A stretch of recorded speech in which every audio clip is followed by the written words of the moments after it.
পূর্ণিমার রাতে ছাদে বসে চাঁদ দেখছিলাম। ছেলে এসে পাশে বসল। বলল, মা, চাঁদ কত সুন্দর, তাই না? আমি বললাম, হ্যাঁ, পূর্ণিমার চাঁদ সবসময় সুন্দর। সে বলল, কিন্তু তোমার চেয়ে সুন্দর নয়। আমি হেসে বললাম, মিষ্টি কথা বলতে ভালো পারিস। হঠাৎ মেঘে চাঁদ ঢেকে গেল।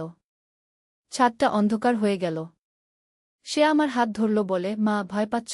আমি বললাম, না, তুমি তো আছো। চাঁদ আবার বেরিয়ে এলো মেঘের আড়াল থেকে। চাঁদের আলো আমাদের দুজনের উপর পড়ল। সে আমার দিকে তাকিয়ে বলল, মা, এই চাঁদের আলো তুমি কত সুন্দর দেখাচ্ছ। তারপর হঠাৎ গম্ভীর হয়ে বলল, আমি তোমাকে কিছু বলতে চাই। আমি বললাম, কি বলবি? মা, এই চাঁদের মতোই তুমি আমার জীবনে আলো এনেছ। কিন্তু এখন আমি তোমাকে শুধু মা হিসেবে নয়, একজন নারী হিসেবে ভালোবাসি। তুমি আমার স্ত্রী হও। আমরা এই চাঁদের সাক্ষীতে নতুন জীবন শুরু করি। চাঁদের আলো আমার চোখে জল চিকচিক করতে লাগল।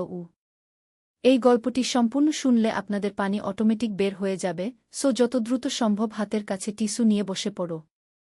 বিছানার চাদর যেন নষ্ট না হয় সেটা সম্পূর্ণ খেয়াল রাখার অনুরোধ জানিয়ে গল্পটি এখন শুরু করব। তার আগে সর্বশেষ অনুরোধ, দয়া করে এমন পানি বের করার গল্প নিয়মিত শুনতে আমাদের চ্যানেলটি সকলেই সাবস্ক্রাইব করুন। ধন্যবাদ। হ্যালো বন্ধুরা, আমার নাম মিতালি দাস। আমার বয়স 40 বছর। আমার স্বামীর নাম রবিন দাস, বয়স 43 বছর। আমাদের 2 সন্তান, রিয়ান আর রিতা। রিয়ান 21 বছর বয়সী, বিশ্ববিদ্যালয়ে পড়ে। রিতা 14 বছর বয়সী, স্কুলে যায়। আজকের যে ঘটনাটা আপনাদের বলবো সেটা আমার জীবনের সবচেয়ে রহস্যময় এবং রোমাঞ্চকর অভিজ্ঞতা। যখন আমি প্রথম এই ঘটনার মুখোমুখি হয়েছিলাম, তখন মনে হয়েছিল যেন আমি কোনো অদ্ভুত স্বপ্নের ভেতর আছি। কিন্তু পরে যা যা ঘটেছে সেগুলো আমার পুরো পরিবারের জীবন বদলে দিয়েছে।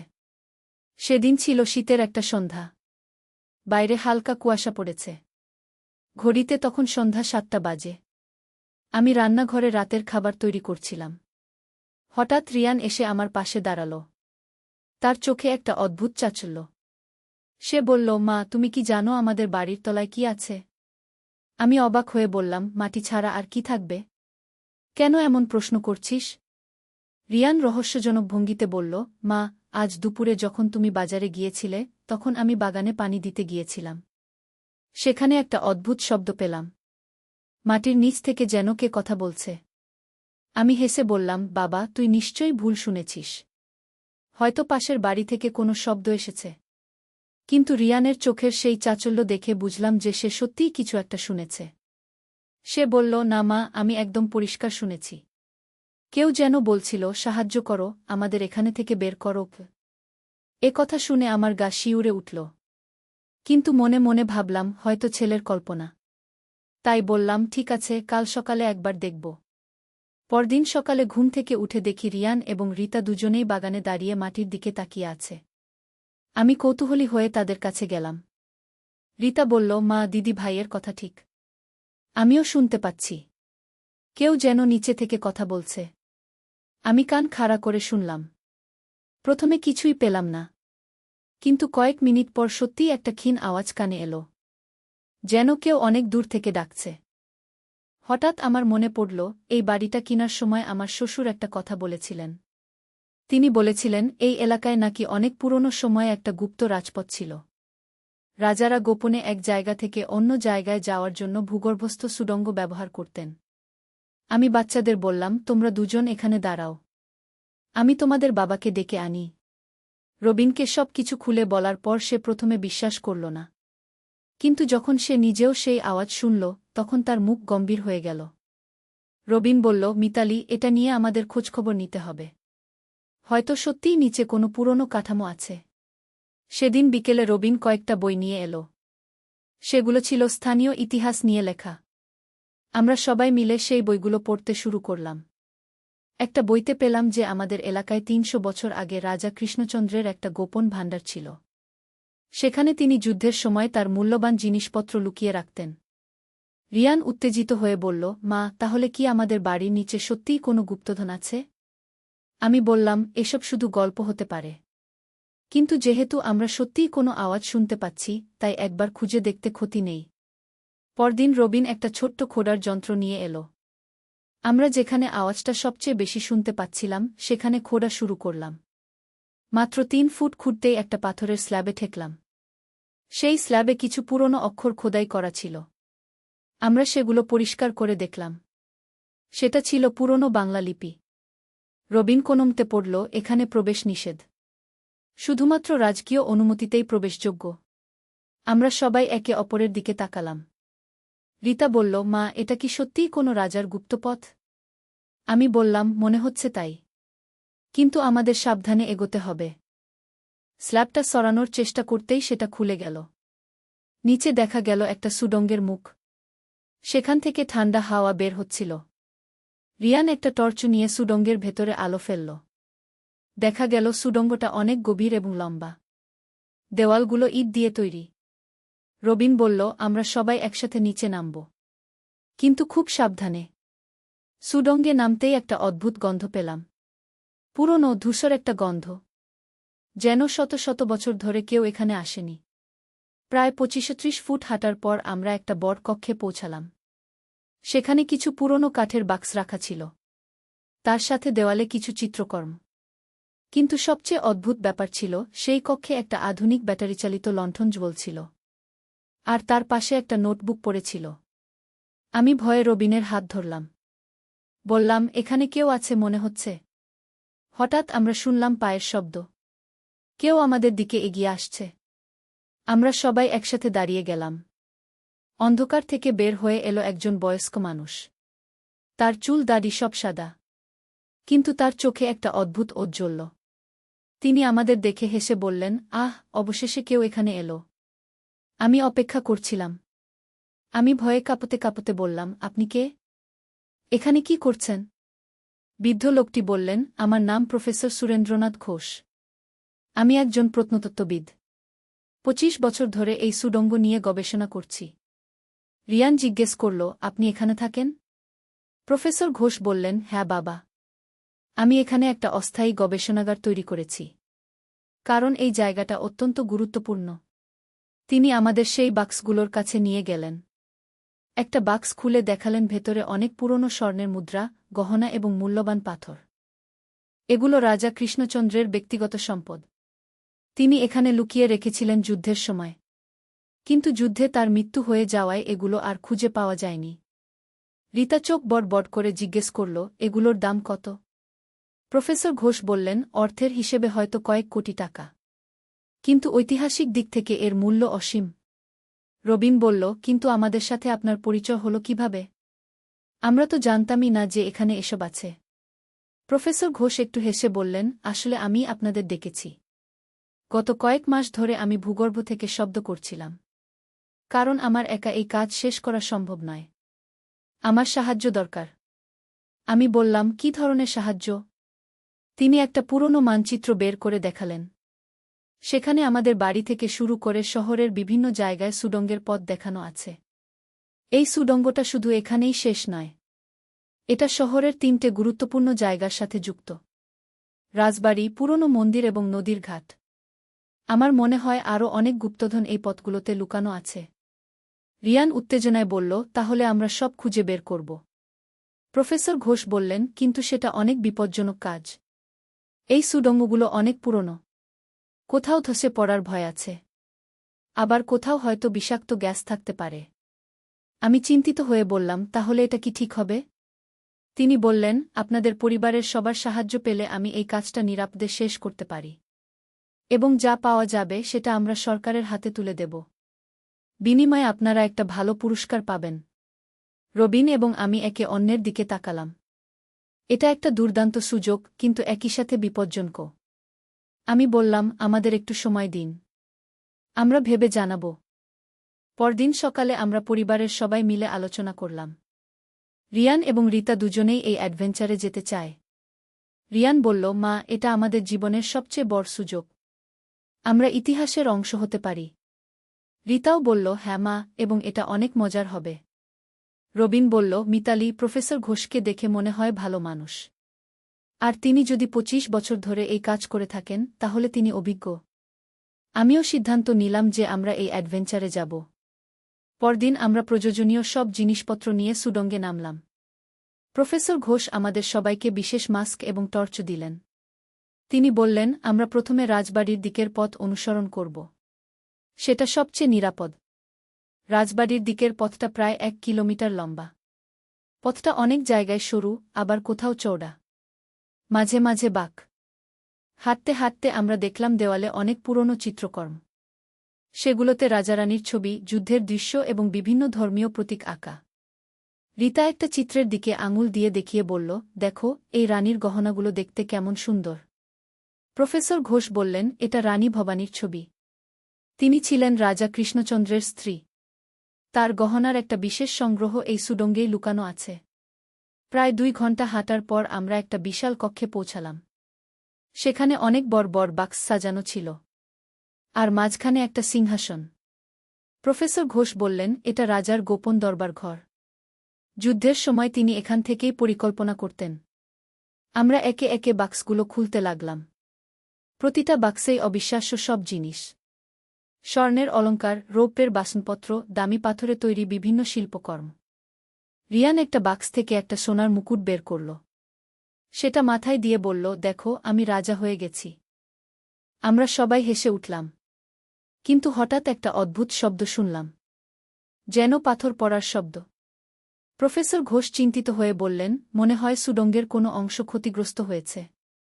আমাদের দ্রুত এখান থেকে বের হতে হবে। কিন্তু যখন আমরা ফিরে যাওয়ার চেষ্টা করলাম, দেখলাম পথটা বন্ধ হয়ে গেছে। মাঝের একটা অংশ ধসে পড়েছে। আমি ভয়ে রবিনের হাত শক্ত করে ধরলাম। বললাম, এখন আমরা কি করব? প্রফেসর ঘোষ শান্ত থেকে বললেন, ঘাবড়ানোর কিছু নেই। আমি জানতাম এমনটা হতে পারে। এই কারণেই আমি বিকল্প পথের সন্ধান করে রেখেছি। তিনি সেই মানচিত্রটা বের করলেন।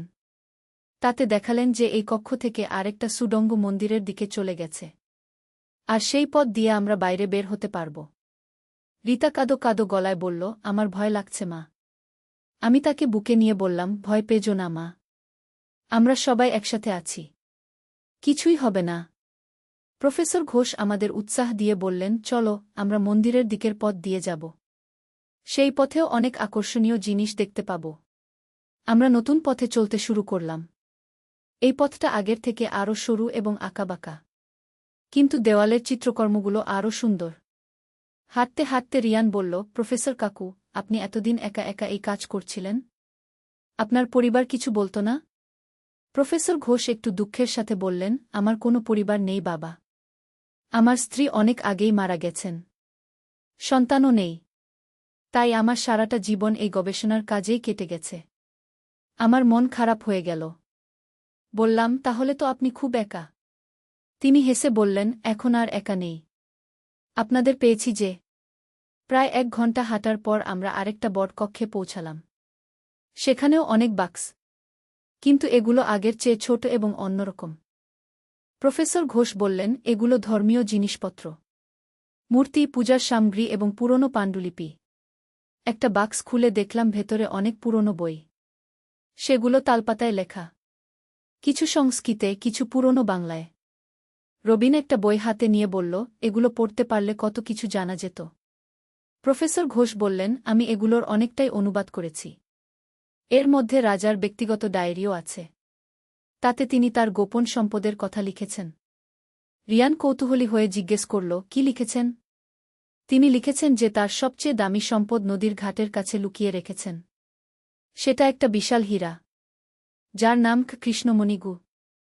আমরা সবাই অবাক হয়ে শুনলাম। রীতা চোখ বড় করে বলল, সত্যি? কত বড় হবে সেই হীরা? প্রফেসর ঘোষ বললেন, রাজার লেখা অনুযায়ী সেটা একটা নারকেলের সমান বড়। এবং সূর্যের আলোতে সেটা রংধনুর মতো রং ছড়ায়। রবিন বলল, সেটা কি আমরা খুঁজতে পারি? অবশ্যই। কিন্তু তার জন্য আমাদের নদীর ঘাট পর্যন্ত যেতে হবে। এই সুডঙ্গ দিয়েই। আমরা আবার চলতে শুরু করলাম। এবারের পথটা আরও লম্বা। মাঝে মাঝে আমাদের সিঁড়ি দিয়ে নিচে নামতে হলো। একসময় আমরা পৌঁছালাম একটা অদ্ভুত জায়গা। সেখানে মাটির নিচে একটা ছোট্ট নদী বইছে। আর সেই নদীর পাশে একটা নৌকা বাঁধা। প্রফেসর ঘোষ বললেন, এই নদীটা মূল নদীর সাথে যুক্ত। আমরা এই নৌকায় করে যাব। নৌকায় উঠতে গিয়ে রীতার পা পিছলে গেল। সে প্রায় পানিতে পড়ে যাচ্ছিল। রিয়ান দ্রুত তাকে ধরে ফেলল। রিয়ান বলল, সাবধানে দিদি। পানিটা অনেক ঠান্ডা মনে হচ্ছে। আমি রিতাকে শক্ত করে ধরে বসলাম। বললাম, এবার খুব সাবধানে থাকবি। নৌকাটা ছিল কাঠের তৈরি, কিন্তু অনেক মজবুত। প্রফেসর ঘোষ দক্ষতার সাথে নৌকা চালাতে লাগলেন। নদীর দুপাশে অদ্ভুত সব দৃশ্য। দেওয়ালে ছোট ছোট ছিদ্র দিয়ে আলো আসছে। সেই আলোতে পানির উপর সুন্দর প্রতিবিম্ব পড়ছে। রিতা মুগ্ধ হয়ে বলল, এটা দেখতে স্বর্গের মতো। রিয়ানও বলল, সত্যি। মনে হচ্ছে আমরা রূপকথার কোনো জগতে এসেছি। প্রায় আধা ঘণ্টা নৌকা চালানোর পর আমরা একটা ঘাটে পৌঁছালাম। সেখানে পাথরের সিঁড়ি দিয়ে উপরে ওঠার ব্যবস্থা। প্রফেসর ঘোষ বললেন, এখানেই কৃষ্ণমণি হীরাটা লুকানো আছে। রাজার ডায়েরি অনুযায়ী। সিঁড়ি দিয়ে উঠে আমরা দেখলাম একটা বিশাল গোলাকার কক্ষ। তার মাঝখানে একটা পাথরের বেদি। আর সেই বেদির চারপাশে অনেক ছোট ছোট প্রদীপ। কিন্তু সবচেয়ে অবাক করা ব্যাপার হল, সেই প্রদীপগুলো জ্বলছিল যেন কেউ সদ্য জ্বালিয়েছে। আমি ভয়ে বললাম, এখানে আর কেউ আছে নাকি? প্রফেসর ঘোষ একটু চিন্তিত হয়ে চারদিকে তাকালেন। বললেন, মনে হচ্ছে আমরা একা নই। হঠাৎ আমরা শুনলাম কারো হাততালির শব্দ। অন্ধকারের মধ্য থেকে বের হয়ে এলো দুজন মানুষ। একজন মধ্যবয়সী পুরুষ, আরেকজন তরুণী। মধ্যবয়সী লোকটি বলল, স্বাগতম প্রফেসর ঘোষ। আমি জানতাম আপনি একদিন এখানে আসবেন। প্রফেসর ঘোষ অবাক হয়ে বললেন, আপনি কে? কিভাবে আমাকে চেনেন? লোকটি হেসে বলল, আমার নাম অমিতাভ সেন। আমি একজন ইতিহাসবিদ।